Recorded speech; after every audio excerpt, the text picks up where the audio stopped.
ராம் ராம். படித்ததில் பிடித்தது. அந்தம் இல்லாதவன் ஆடக்கூடாது, சந்தம் இல்லாதவன் பாடவும் கூடாது என்பார்கள். அகம் பிடித்தவனை ஆறு அடுத்து கொண்டு போகிறது.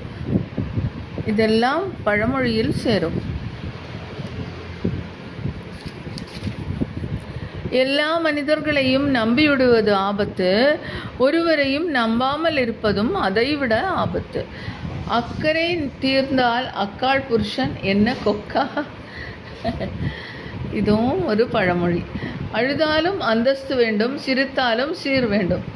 அகப்பை குறைந்தால் கொழுப்பெல்லாம் குறையும். அயல் வீட்டு பிள்ளை ஆபத்திற்கு உதவுமா? அகல இருந்தால் பகையும் உறவாகும். அறியாமை அகல ஆற்றாது அடி. எல்லாமே பழமொழிக்கு சமம். வாழ்க்கைக்கு சிறப்பு தருவது போராட்டம் தானே, அல்ல